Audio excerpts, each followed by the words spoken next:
안녕하세요. 저는 70살 초반의 할머니입니다. 저는 세 아이의 엄마이기도 하고 다섯 손주들의 할머니이기도 하답니다. 제게는 며느리가 셋이 있는데 그중 저희 막내 며느리 이야기를 할까 하여 이렇게 사연을 보내려고 합니다. 며느리가 일할 때 잘 듣더라고요. 저하고 같이 들으며 수다를 떨기도 하거든요. 제가 보낸 사연인 걸 알면 아마 깔깔깔 웃으며 신기하다 할 거예요. 저는 나이 20살에 저를 좋다고 따라다니는 동네 오빠와 결혼을 했습니다. 어릴 때부터 저를 만나면 선영이 너 못생겨서 시집 못 가면 오빠한테 시집 와? 라며 진담인지 농담인지 모를 말을 하더니 20살이 되자마자 와서 결혼하자고 하더라고요. 저보다 4살 많은 그 오빠는 군대에 다녀와 까무잡잡한 피부에 이만 하얗게 보여 좀 무서워 보이기도 했는데 결혼하자고 하니 좋다고 하고 결혼을 했습니다.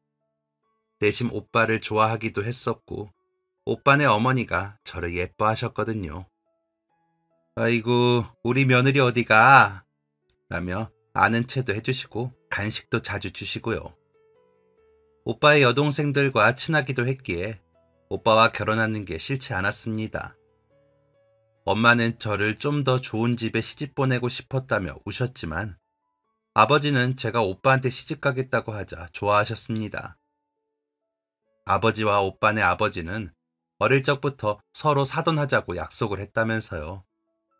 서로 사정 다 아는 집끼리 서로 재고 따지고 할 것도 없이 좋다며 결혼은 일사천리로 이루어졌습니다. 시장 어귀에 집도 얻어주셨죠. 시장에 오다 가다 어머니며 엄마며 자주 들여다보셨습니다. 주인 아주머니가 그 집은 손님이 많네 라고 할 정도로 시누이가 된 친구들도 자주 놀러왔습니다. 말이 집을 얻은 거지 잠만 따로 잘 뿐 같이 사는 것 같았죠. 어차피 집안일이라고 해봐야 빨래, 청소, 밥밖에 없으니 심심하던 차에 그렇게라도 식구들이 오고 가는 게 저는 좋았습니다. 남편은 저녁이 늦어서야 집에 들어왔거든요. 전기공사에 다니며 일을 했는데 안 그래도 까만 사람이 더 까맣게 그을려왔습니다. 전봇대에 올라가 작업을 하는 일이라 위험하니 수당이 세다며 좋아했죠. 남편이 일을 나가면 마음이 편하지 않다가 돌아오면 마음이 놓여 잠이 왔습니다. 낮에 누가 집에 오든 장을 보러 시장에 가든 제 정신이 아니었죠. 남편이 신경 쓰였거든요. 하루 종일 그렇게 부산스럽게 보내다 보면 피곤하더라고요. 그래도 일하고 온 사람 앞에서 그렇게 잘 건 아니었는데 병든 닭처럼 졸았습니다. 남편이 밥을 한 그릇 먹을 동안 그 앞에서 꾸벅꾸벅 졸다가 놀라 깨고 그랬습니다. 그런 저를 보며 남편은 크크크 웃고는 했습니다. 제가 웃기다면서요. 상을 물리고 남편이 이부자리를 펴놓으면 세상 고나게 잤습니다. 가끔 남편이 야근을 하거나 작업이 늦어져 밤샘 일을 하면 못 잤죠. 날밤을 꼬박 새고 눈이 뻘개져서 남편이 오기를 기다렸다가 돌아온 남편을 보고서야 밥상을 차리고 상을 물리고 기절하듯 잠이 들었습니다. 남편은 그런 제 모습이 주인 기다리는 강아지 같다며 웃기다고 했습니다. 그러면서도 그게 싫지는 않았는지 저를 기다리게 하지 않으려고 최대한 빨리 집으로 돌아오고는 했죠. 회식을 할 때도 술도 안 먹고 왔거든요.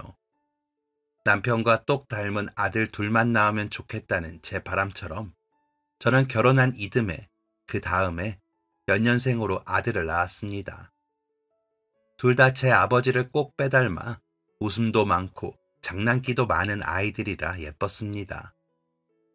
어디에다 데려다 놔도 남편의 아들인 걸 다 알겠다고 할 정도로 외모며 하는 짓이 남편의 판박이인 아이들이었기에 시부모님도 예뻐하셨습니다. 집에서 큰 아들이자 혼자 아들인 사람이라 아들이 귀한 집에 아들만 연년생으로 둘을 낳았으니 시부모님은 저까지 예뻐해 주셨습니다. 다들 어렵게 한 푼 두 푼 모아 조금씩 넓히고 살던 때였으니 그렇게 살면서 언젠가는 더 좋은 날이 있겠지 하며 살았습니다. 남편 하는 일 잘 되고 아이들 건강하고 끼니 제때 맞춰 먹으면 행복이었죠. 너무 좋고 편했는지 생각지도 않게 셋째도 임신이 될 정도였습니다. 일부러 시작한 건 아닌데 반찬을 서로 나누어 먹던 아주머니가 김치 좀 팔라 해 김치를 6포기를 하고 젓갈을 정리하다가 헛구역질이 나 체했는지 알았습니다. 그런데 임신이더라고요. 큰아이가 10살이었는데 임신이라니 민망했습니다. 시어머니는 아유 너희 시아버지가 허전할까봐 딸 하나 보내셨나 보다.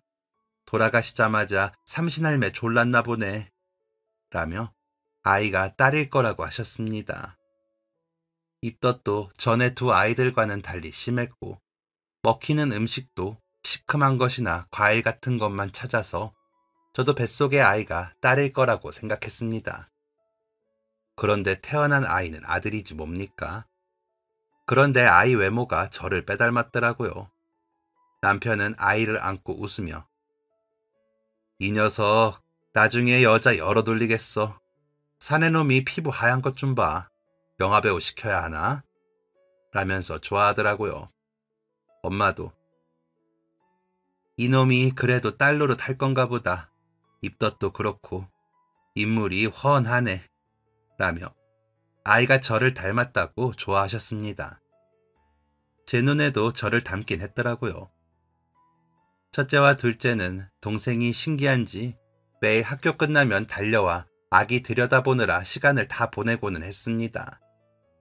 숙제하다가 말고도 젖 먹는 동생에게 뽀뽀를 했죠. 남편도 요 녀석 태어나고 집에 더 빨리 오고 싶다니까. 다 크면 서운해서 어쩌지? 두 녀석 키울 때 아등바등한 느낌이었는데 요 녀석은 늦둥이라 그런가 눈에 아롱아롱 밟혀. 라고 했습니다. 그러다가 치아만 다 보이게 웃었죠. 저는 그런 남편의 웃음이 좋았습니다. 세상 근심이 다 사라지는 것 같았거든요. 세상에서 제일 씩씩하고 건강하게 느껴지는 웃음이라고 생각했습니다. 그런 사람과 결혼해 저는 좋았습니다. 열심히 일해줘서 생활도 제법 안정됐고요. 남들에게 아쉬운 소리 하지 않아도 됐고 3번의 이사 끝에 방 3개짜리 빌라로 자가도 사뒀거든요. 새빵살이를 마쳤을 때는 울었다니까요. 저도 틈틈이 엄마와 어머니가 농사 지으신 재료로 반찬을 만들어 달라는 이웃 아주머니들에게 돈을 받고 주면서 아이들 학원비는 벌었습니다. 재료비라며 두 어머니들께 돈을 가져다 드리고 남는 돈이 크진 않았지만 그래도 제 손으로 돈을 번다는 게 좋았습니다. 남편은 쉬라며 속상해했죠. 남편이 돈을 잘 벌어다 줘야 하는데 못 벌어주니 우리 마누라 고생하네. 라며 안타까워했습니다. 하지만 저는 차라리 뭐라도 하는 게 좋았습니다.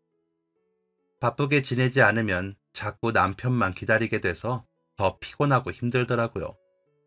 그래서 셋째를 낳고 몸조리가 끝나자마자 김치 담그는 일부터 했습니다. 김치를 사 먹는 사람들은 자주 사 먹지 한 번에 많이는 사 먹지 않기에 1년 내내 김치를 해야 했지만 아이들 돌보고 반찬하다 보면 하루가 갔습니다. 남편이 일을 마치고 돌아오면 밥상을 차리고 그 앞에서 꾸벅꾸벅 조는 건 똑같았죠. 남편은 그런 저를 보며 또 크크크 웃었습니다. 잠든 아이들 얼굴을 쓰다듬기도 했고요. 남편은 가족에 대한 사랑을 표현할 줄 아는 사람이었습니다. 시부모님과 시누이에게는 다소 무뚝뚝했지만 저와 아이들에게는 다정하게 대했죠. 아들들이라 격하게 노는 아이들과도 잘 놀아주었고 예쁘다 했습니다. 시어머니는 그런 남편에게 서운해하시면서 오매불망 아들만 바라보시기도 했습니다. 천성이 선하신 분이라 저한테 시집살이도 못 시키셨지만 아들인 남편에게 아범아, 너는 어머니랑 애들한테는 안 그러면서 이 애미한테는 왜 그리 무뚝뚝하냐? 애미는 좀 서운해. 라고 직접 말씀하실 정도였습니다. 그런데 대답도 안 하더라고요. 시누이들은 그런 시어머니에게 엄마, 바랄 걸 바래요. 오빠가 새언니한테만 그러지. 애들도 새언니 자식들이니까 그러는 거예요. 누구한테 다정한 사람이 아니야, 저 사람이. 라며 달래고 달랠 동안에도 남편은 아무 말도 없이 답을 피했습니다. 그래서 제가 왜 어머님한테 대답도 안 해요? 어머니 서운하시게. 그랬더니 그러다가 내가 한번 잘해주면 우리 집 와서 산다고 그래. 당신이랑 어머니가 암만 편해도 그럼 당신이 힘들지. 당신도 나중에 아들들한테 얹혀 살 생각하지 마라. 라면서 웃더라고요. 그런 남편이기에 저는 남편이 더 좋았습니다. 저는 남편을 위하고 남편은 저를 위해주면서 아이들 잘 키우면서 살고 싶었죠. 그런 제 바람대로 아이들도 건강하게 잘 자라주었습니다. 큰아이는 중학교에 들어가니 선생님이 저를 불러 공부를 잘하니 뒷받침을 좀 해달라 하실 정도로 공부를 잘했습니다. 남편과 저는 희한하다 했습니다. 둘 다 공부를 제대로 해본 적도 없고 알아서 하겠지 하고 시킨 적도 없는데 공부를 잘하는 게 신기했거든요. 한 거라고는 그저 책만 많이 읽게 했습니다. 둘째는 어릴 적부터 잘 뛰고 몸 쓰는 건 다 잘하더니 중학교에 들어가고부터는 학교 대표 태권도 선수가 되더라고요. 태권도 학원을 보내달라 해 보내줬거든요. 막내는 책도 잘 보고 운동도 제법 했지만 제 형들처럼 잘하진 않았습니다. 대신 애교도 많고 호기심이 많아 여기저기 관심 보이는 것이 많았죠. 그렇게 다 경험해보다가 언젠가는 제일 좋은 게 생기겠지 했습니다. 일단 막내보다 10살이 많은 큰 애부터 대학에 보내는 게 우선이었고 그 다음으로 운동을 하겠다는 둘째 대회 준비 도와주느라 바빴거든요. 유치원생이었던 막내를 데리고 형들에 맞춰 여기저기 많이도 다녔습니다. 남편은 힘들어도 아이들 크는 거 보면 기분이 좋다며 웃었습니다.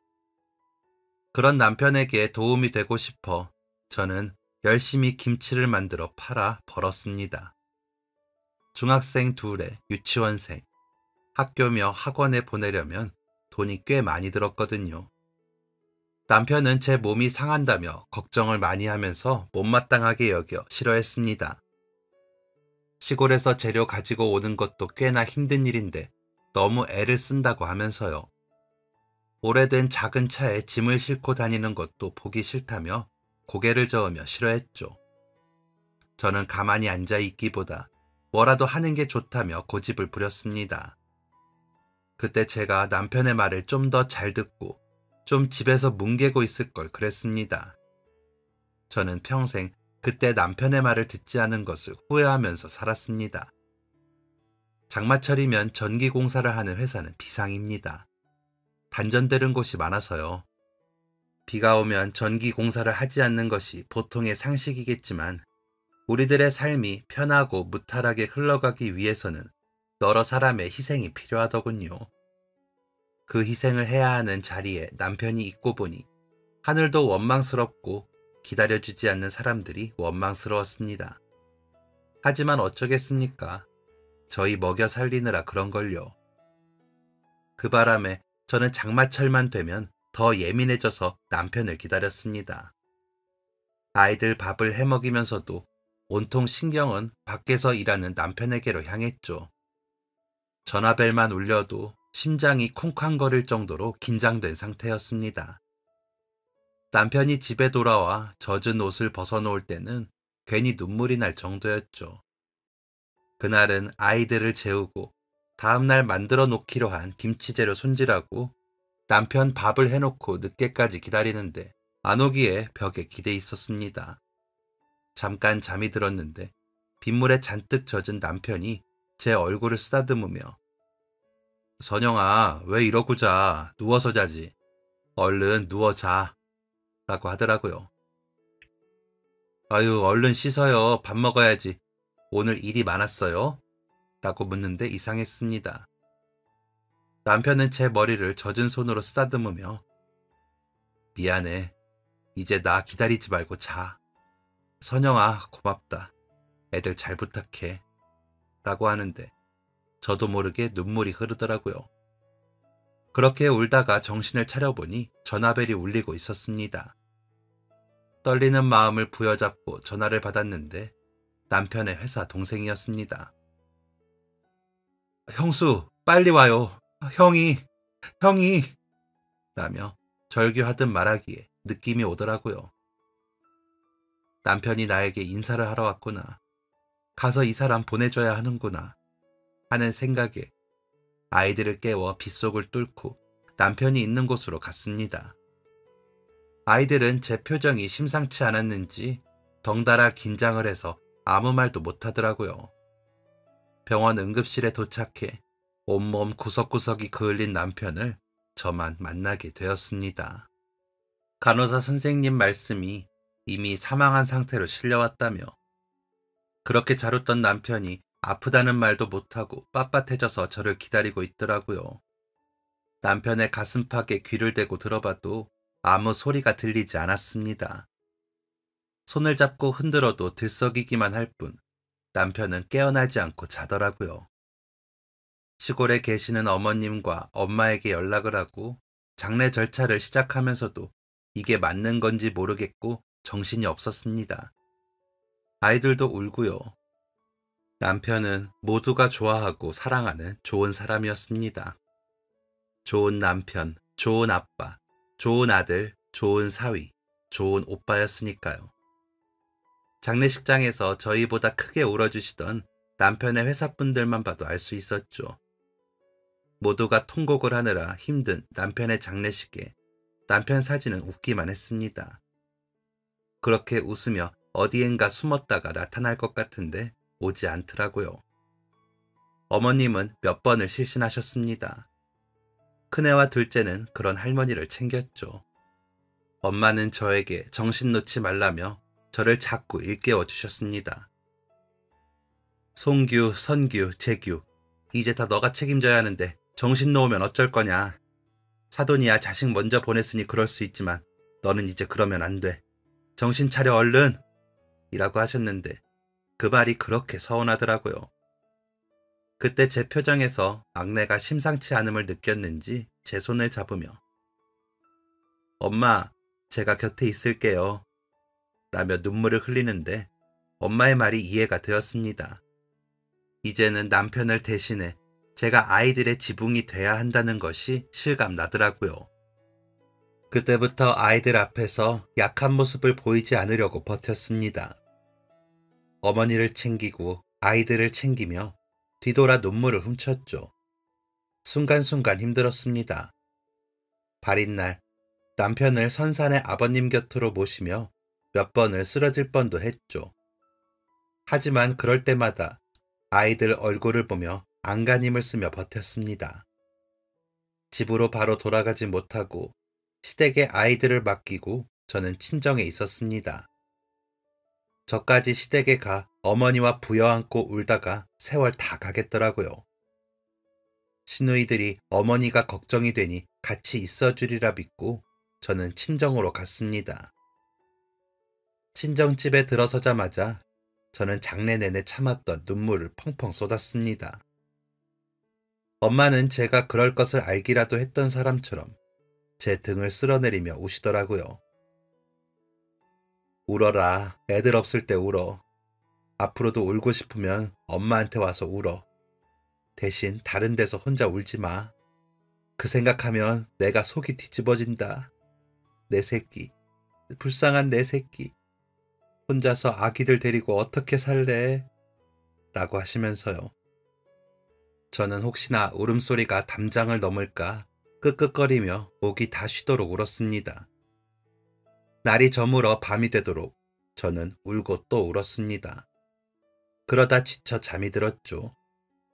아이들이 걱정이 되어 시댁으로 갈까 했는데 눈이 너무 부어 못 가겠더라고요. 그래서 찬 수건으로 찜질을 하다가 잠이 들었는지 깨어보니 아침이었습니다. 언제 비가 왔냐는 듯이 활짝 갠 하늘이 보기 싫었습니다. 남편을 그렇게 데려가 놓고 하늘은 아무렇지도 않게 시치미를 떼고 있는 것처럼 보이더라고요. 그 후로 한동안 세상 모든 게 다 보기 싫었습니다. 남편은 없는데 세상은 아무 일도 없었다는 듯이 흘러가는 게 싫더라고요. 아무것도 하기 싫었고 아무것도 할 수가 없었습니다. 그때 아이들에게 너무 미안한 게 저희들끼리 밥을 챙겨 먹고 막내도 먹이더라고요. 불편하다 쪼르거나 짜증을 낼 수도 있는데 저희들 마음보다 저를 먼저 생각해주는 모습까지 남편을 닮은 아이들을 위해 저는 정신을 차려야 했습니다. 형들보다 곁에서 저를 더 지키고 있던 막내가 눈치 보는 모습에 정신이 들었습니다. 늘어놓았던 김치 재료들을 수습해 버리고 다시 연락을 해 약속을 잡았습니다. 남편이 없으니 저는 더 많은 김치를 만들고 반찬을 만들어야 했습니다. 저 고생한다고 남편이 그렇게 싫어했던 일이 이제는 저희 가족을 지키게 됐습니다. 그렇게 시작된 반찬 만드는 일은 제 업이 되어 집에서 멀지 않은 시장 입구 부근에 가게를 차리게 되었습니다.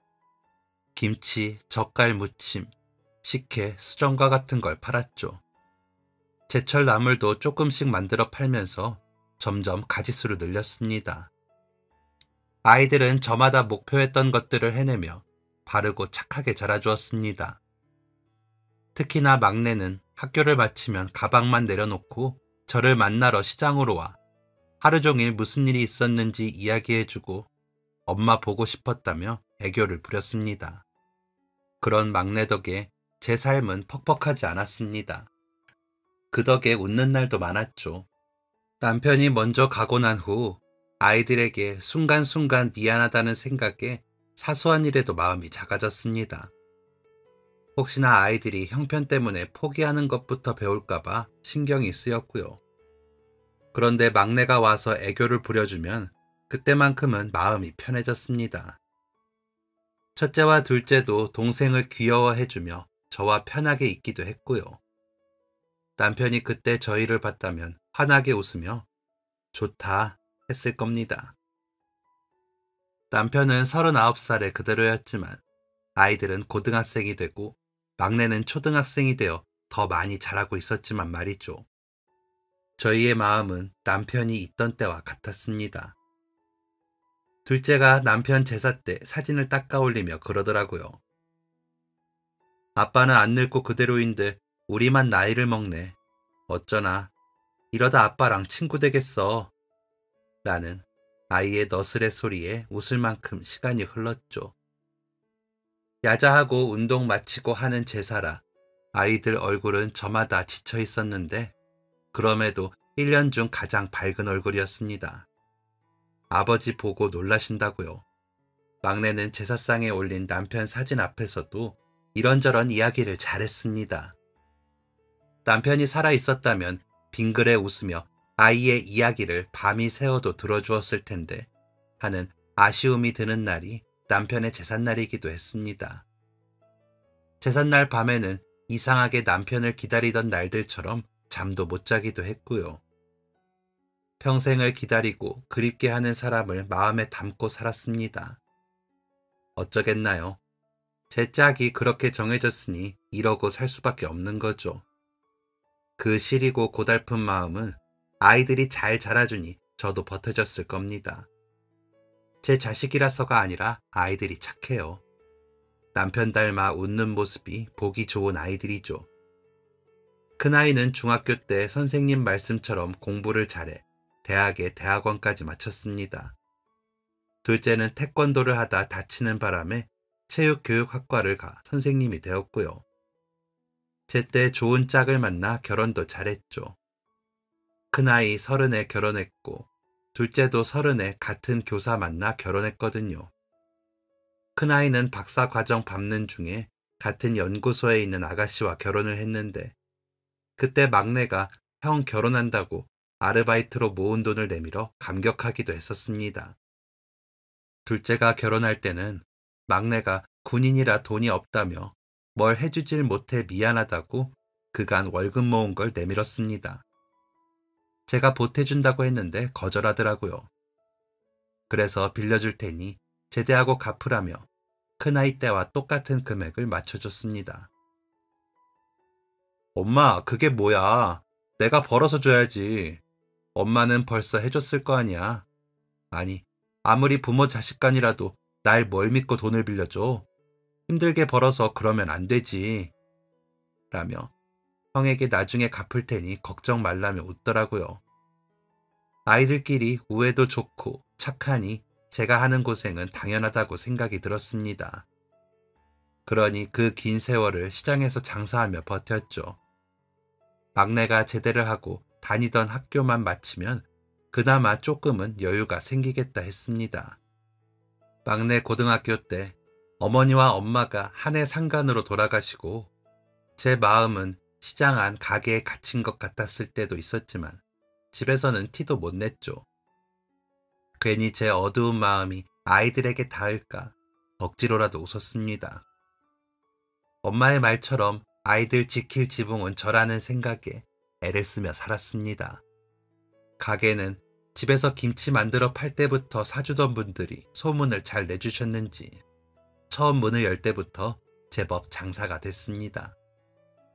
음식을 만들다 보면 고민이 사라졌죠. 시장에서 장사를 시작한 후로는 시골에 가서 재료를 가져오지 않고 시장에서 사서 썼습니다. 그래도 일주일에 한 번은 가서 두 어머니 들여다봤고요. 어머니는 한동안 저를 제대로 안 보고 고개를 돌리고 눈물만 훔치셨죠. 과부가 된 고부지간이 서로 눈물을 감추느라 힘들었습니다. 엄마는 오지 마. 우리는 여기서 평생 살아서 별일 없이 살아. 너 할 일 해. 뭐 한다고 이렇게 자주 와? 오지 마. 라며 제 등을 떠밀기 바빴고요. 그랬던 분들이 그렇게 가시고 나서 할 일이 사라진 것 같아 허전했습니다. 남편 닮아 말이 없는 아이들에게 그런 말을 털어놓기도 어색해 혼자 삼켰죠. 그나마 말동무가 되어주던 막내가 군대에 간 후에는 라디오 듣는 게 취미였습니다. 노래 나오는 시간에는 일을 하고 사연 듣는 시간에는 앉아서 혼자 대답도 하고 추임새도 넣으면서요. 그러면서 매일을 때우듯이 살았습니다. 돈 모으고 아이들 하는 일에 도움이 되려고 애를 쓰면서요. 그랬는데 하늘에서는 제가 편해 보였나 봐요. 막내 부대에서 사람이 왔더라고요. 사고가 났다는 겁니다. 몇 개월만 있으면 제대인 아이라 제대하면 효도한다 했는데요. 마지막으로 얼굴 보고 부대로 돌아갈 때 엄마, 조금만 참아, 알았지? 라며 갔습니다. 서글서글하게 웃으면서 자꾸만 뒤를 돌아보며 손을 흔들며 갔죠. 그랬던 아이가 사고를 당했다며 저를 아이가 있는 병원으로 데려다 준다는 겁니다. 부대 창고를 정리하던 중에 불이 났는데 다른 대원들은 다 내보내고 못 나왔대요. 더운 걸 무척이나 싫어하던 아이였는데 그 뜨거운 데서 다른 대원들은 먼저 내보내고 혼자 남아 혹시나 다른 사람이 있나 본 건지 못 나온 걸 데리고 나왔답니다. 제발 사람만 있게 해달라고 빌었습니다. 어디가 안 좋아도 사람만 있으라고요. 평생 아들 수발들며 살아도 좋으니 제발 숨만 붙어 있으라고 빌었습니다. 그런데 제가 도착했을 때는 이미 아이가 남편을 따라가고 난 후였습니다. 기억이 나지 않는데 정신을 차려보니 둘째가 제 곁에 앉아 울고 있더라고요. 제가 기척을 내자 엄마 정신이 들어? 엄마, 재규가 이 자식이 제대만 하면 못 준 축의금 준다더니 이 자식이 엄마 라며 말도 못하고 울더라고요. 꿈이 아니구나. 우리 막내가 정말 갔구나. 갔어. 내 새끼가 하는 생각이 들자마자 또 실신을 했는지 기억이 나질 않습니다. 큰아이는 여기저기 다니며 정리를 하면서 제대로 울지도 못했다고 하더라고요.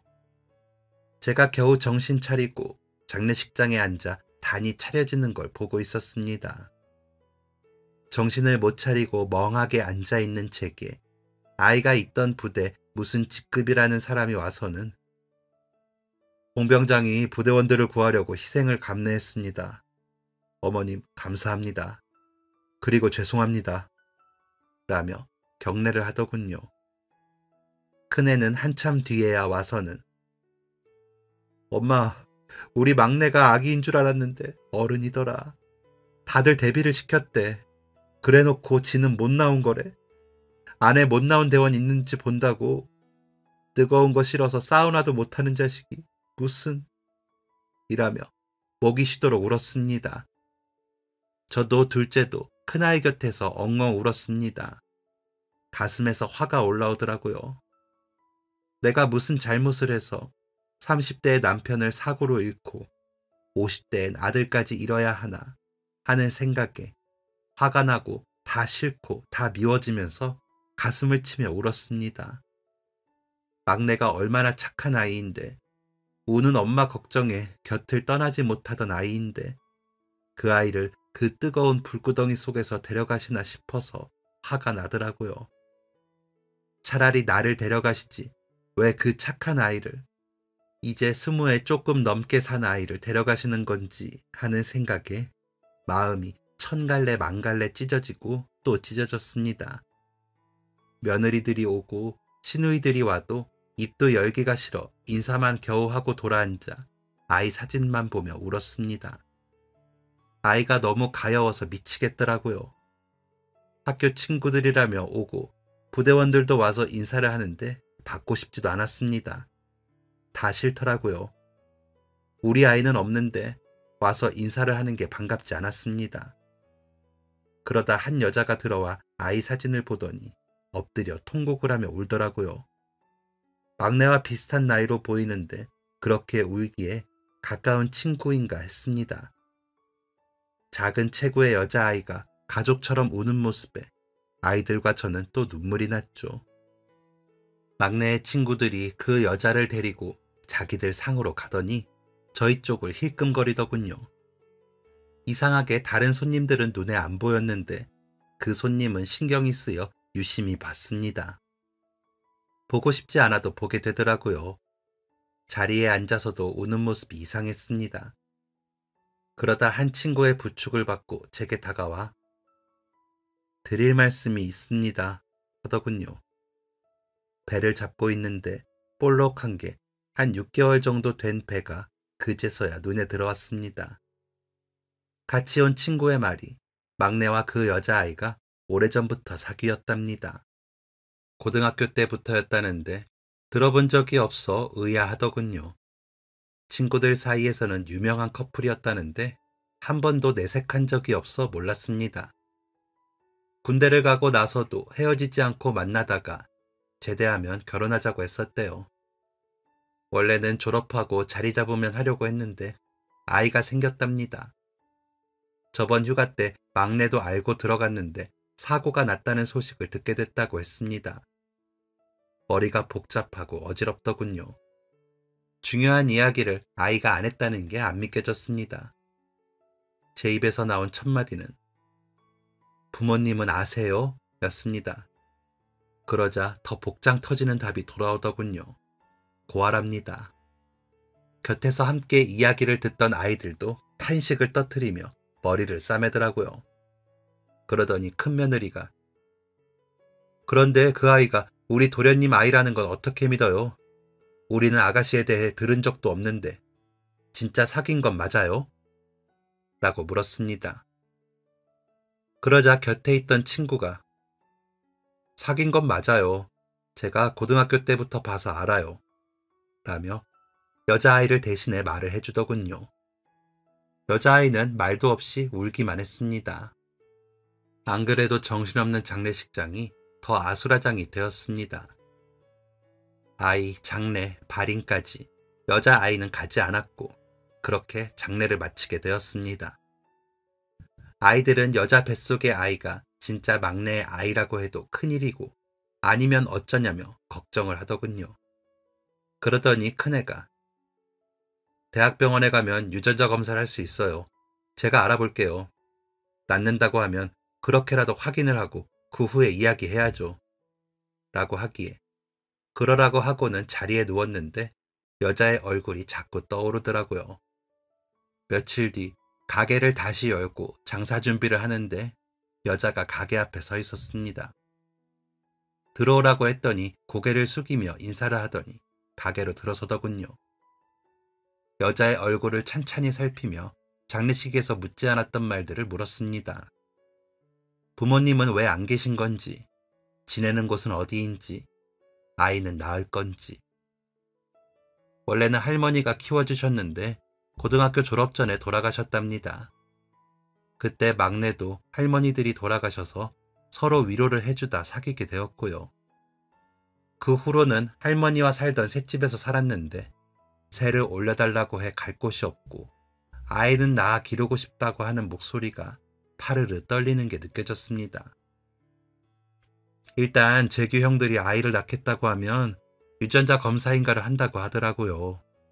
검사해보고 우리 재규 아이가 맞다면 아이는 내가 키울 테니까 놓고 가요.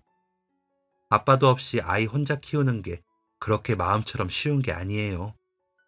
게다가 결혼도 안 했고 아직 이렇게 어린데 애가 거저 크는 게 아니야. 갈 곳이 없다니 몸 풀 때까지는 우리 집으로 와요. 재규 쓰던 방에서 지내. 라고 했습니다. 다음날 여자는 커다란 가방 하나를 들고 가게 앞에 나타났더라고요. 그날부터 불편한 동거가 시작되었습니다. 아이들은 여자아이를 서먹해 하더군요. 손주들은 아직 아가라 그런지 여자를 좋아했습니다. 잘 놀아주기도 했고요. 며느리들은 제 눈치를 보면서 신생아에게 필요한 물건들을 건네기도 했습니다. 여자는 며칠 동안 집에 있으면서 구석구석 청소를 하더라고요. 그런데 손끝이 어찌나 야문지 여자의 손길이 거친 곳이 말끔해졌습니다. 하지만 집안에서 딱 한 군데 막내의 방은 먼지만 털어내더라고요. 그러더니 가게에 나와서도 정리를 하고 청소를 하더니 장사도 했습니다. 기운 빠져 다 하기 싫은 걸 억지로 한다는 생각에 앉아만 있다시피 했는데 아이가 생글거리며 손님을 대해줘 제 일이 많이 줄더라고요. 그런 모습들이 마음에 들기 시작했습니다. 고맙기도 하고 안쓰럽기도 하고요. 그래도 보내줘야 한다고 생각했기에 곁을 내주지 않으려 마음을 먹었습니다. 제 마음을 아는지 모르는지 여자는 제 곁에서 조용히 일만 하더라고요. 아이들은 그런 여자아이를 방을 얻어 내보내는 게 어떠냐고 했지만 이상하게 그러고 싶지는 않았습니다. 그렇게라도 막내의 흔적을 잡고 싶었나 봅니다. 제가 모르는 부분까지 알고 있는 아이라는 생각에 아기를 낳을 때까지만이라도 곁에 두고 싶은 욕심이 났습니다. 그렇게 4개월이 지나고 아기가 태어났습니다. 큰애는 병원에서 일러준 대로 아이 입속을 긁고 머리카락을 뽑아 가져갔습니다. 큰애도 똑같이 해서 가져가더라고요. 부계 검사는 같은 남자끼리 해야 나온다면서 큰아버지일 수 있는 자신이 하는 게 맞다고 했습니다. 저는 검사 결과가 나오기도 전부터 결과를 알았습니다. 아기가 막내 아기 때 모습과 너무 닮아 있었거든요. 사진을 놓고 비교해보면 누가 누군지 모를 만큼 닮아 있었기에 막내의 아들이 확실했습니다. 유전자 검사는 그저 거치는 과정일 뿐이었죠. 저는 일부러 분유를 사다 주며 분유를 먹이라고 했습니다. 자꾸 젖 먹이면 젖이 불어서 안 돼. 아이도 엄마 젖을 더 찾을 거고 처음부터 분유를 먹여. 라고 했지만 여자는 고집을 부리며 젖을 물리더라고요. 점점 초조해지기 시작했습니다. 아이가 엄마를 기억하기 전에 헤어져야 하니까요. 몸조리만 끝나면 어디든 가라고 막내 결혼할 때 주려 했던 돈을 주려고 했습니다. 검사 결과는 막내의 아이로 나올 게 분명했거든요. 제 예감은 맞았습니다. 아기는 큰아이와 혈연관계가 맞다는 검사지를 놓고 아이들은 또 고민을 하더군요. 걱정 마라. 너희한테 피해 안 가게 내가 키울게. 이제 저 아기 키우며 살란다. 막내 대신. 내가 잘 키워볼게. 그리고 아기 엄마한테는 막내 결혼할 때 주려고 했던 돈 주고 내보낼 거니까 그런 줄 알고 라고 하며 아이들에게 걱정 말라고 했습니다. 아이들은 엄마도 장사하느라 바쁘신데 어떻게 혼자 아이를 기르세요? 저희가 자주 들여다볼게요. 라더니 별말 않고 가더라고요. 모두 다 떠난 후에 여자에게도 말했습니다. 그러니까 마음 정해지면 얘기해. 내가 원망도 않고 보내줄게. 우리 재규가 있었으면 너무 좋았겠지만 우리가 인연이 여기까지인가 보다. 아기는 내가 우리 애들 키웠던 것처럼 열심히 키워볼게. 라고 여자를 다독였습니다. 여자는 펑펑 울더니 어머니, 저 그냥 어머니랑 살면 안 돼요? 아이도 키우고 제가 어머니 일도 돕고 그냥 지금처럼 지내고 싶어요. 라는데 마음이 뜨거워지더라고요. 하지만 한순간의 감정으로 그러자 할 수 없었죠. 제 아이들이 귀한 것처럼 그 여자도 귀한 사람인데 평생 남편도 없이 결혼도 못 해본 남자의 아이를 보고 살라는 건 가혹하다고 생각을 했습니다. 다시 한번 이야기를 하고 방에서 나와 제 방에 누워 뜬 눈으로 밤을 샜습니다. 하지만 아침에도 저녁에도 여자는 아이 곁에 있었습니다. 아기가 100일이 되자 직접 100일상을 차리더니 형제들을 불러 작은 잔치를 하고요. 100일 잔치를 치르더니 전처럼 집과 가게에서 청소도 하고 장사도 하면서 안 갔습니다. 저러다 힘에 부치면 가겠지 하고 내버려 뒀습니다. 지쳐 떨어지라고요. 그런데 지쳐 떨어지기는커녕 더 살갑게 굴면서 어머니 어머니 하며 따라다녔습니다. 아기 이름은 재규의 재와 현이의 현을 따서 재현이라고 지었다며 출생신고서를 가져왔을 때는 눈물이 흐르기도 했습니다. 곁을 내주지 않겠다는 제 결심은 점점 무뎌지더니 여자에게 정을 주게 되었습니다. 아기도 어찌나 야무지게 잘 키우던지 제가 뭘 도와줄 필요도 없었습니다. 검사 결과 후에는 며느리들도 아들들도 아기와 여자에게 살갑게 대해주었습니다. 어깨너머로 제가 하는 가게 일을 배워서는 제가 말하지 않아도 척척 하더라고요. 그러다가 어느 날엔가 어머니, 저희 그 해파리 냉채도 만들어 팔아볼까요? 재규가 어머니 해파리 냉채는 세계에서 제일 맛있다면서 좋아했거든요. 저한테도 몇 번 가져다 줬어요. 라며 웃는데 저는 주저앉아 울어버렸습니다. 그러다 얘, 너 좀 가. 젊은 게 언제까지 우리 재규 붙들고 살래? 우리 재규는 내가 붙들고 살라니까 너는 가. 가서 너 인생 살아. 라며 화를 냈습니다.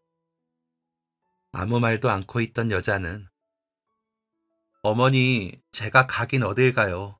재규가 여기 있는데요. 어머니랑 있어야 재규가 보인단 말이에요. 제가 어떻게 가요? 라더니 울더라고요. 여자가 그렇게 우는 모습을 보는데 남편을 떠나보내고 울던 제 얼굴이 보였습니다.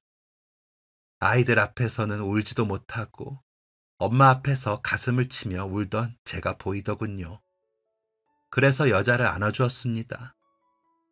있는 데까지는 내가 품어주자 싶어서요. 저도 젊은 나이에 남편을 잃어봤으면서 여자의 아픔을 모른 척할 수 없었거든요. 그날로 여자는 제 막내 며느리가 되었습니다. 사람들이 누구냐 물어도 그냥 친척이라고 했는데 그날 이후로 며느리라고 했습니다. 막내 며느리는 돌잔치 음식도 혼자 해보겠다며 하나하나 정성을 들여 만들 정도로 열성적인 엄마였습니다. 나이도 어린데 손이 야물어 뭘 맡겨도 잘했고요. 저랑 라디오 사연을 들으며 같이 수다 떠는 것도 좋아했고 식성도 비슷했습니다. 어떤 손님들은 딸이냐고 물을 정도로요. 서로 사정이 비슷해 그런지 아픈 곳을 어루만져주며 함께 사라졌습니다. 괜한말로 마음에 드는 사람 없어? 있으면 데이트라도 해. 라고 해보기도 했지만 그럴 때마다 어머니, 안 그래도 제가 봤는데 재규만한 사람이 없어요. 재규가 잘생겼잖아요. 내가 눈이 높아서. 나보다 어머니가 먼저 시집가는 게 빠를 것 같아요. 라며 웃으면서 막내 제삿날에는 그렇게 울더군요. 아기가 초등학생이 되고 가방을 메고 학교에 가는 뒷모습을 보면서도 울었습니다. 어찌나 막내를 닮았는지 막내 크는 걸 다시 보는 것 같았습니다. 그렇게 의지하다 보니 시간이 언제 그렇게 흘렀는지도 모르게 흐르더군요. 중학교 가서부터는 장학금을 받기 시작하더니 고등학교 졸업할 때도 학교 대표로 장학금을 받았습니다. 서울대에 턱하니 붙은 건 말할 것도 없고요. 큰아버지들이 재현아, 이런 건 집안의 자랑이니 할머니 가게에 현수막 붙이자 하는데 그저 웃기만 하는 녀석이었습니다. 생긴 건 막내인데 성격은 남편이라 말이 없어요. 혹시나 아버지가 없이 자라 허전할까 큰아버지들이 많이 챙겼는데 고마움을 아는지 오며 가며 만나면 안아주기도 하면서 그저 웃기만 하더라고요. 이래서 씨도둑질은 못하는 거라는 말이 나왔나 싶을 정도입니다. 다른 손주들도 각각 다 잘 지내주니 저는 요즘 행복합니다. 아픈 속이야 평생 나아지지 않지만 가끔은 아픔보다 행복이 더 큰 날도 있더라고요.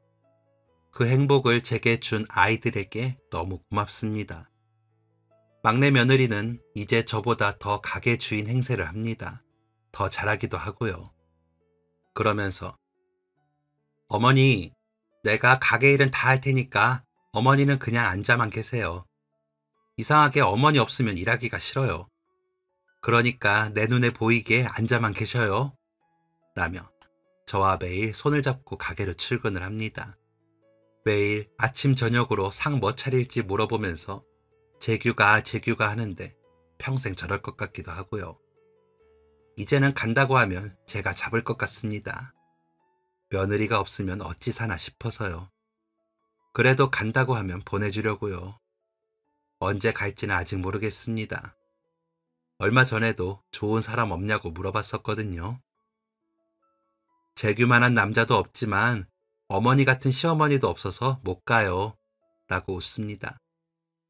그렇게 저는 며느리와 손자에게 의지하며 살고 있습니다. 제 나이의 분들은 다 그러시겠지만 저도 나이가 먹는지 점점 더 그래지네요. 나중에 하늘로 떠나 남편과 막내를 만나면 한 소리 듣겠죠. 욕심 차리고 살아서. 그래도 함께하는 동안 잘 맞추고 위해주며 살아보겠습니다. 우리 막내가 하늘로 돌아가며 남긴 분신 같은 손자. 그리고 없었으면 제 삶이 너무 힘들었을 것 같은 내 며느리. 다른 아이들도 마찬가지지만 이 둘이 없었으면 사랑하는 두 남자를 잃은 제 삶은 얼마나 건조했을까요? 며느리는 이 사연 들으면 또 눈물바람을 일으키겠네요. 고맙다고 전하고 싶어요. 그래서 시작한 글이 신세 한탄이 되었습니다. 읽어줘서 고맙습니다. 여러분들도 행복하시고 잘 지내시길 바라겠습니다.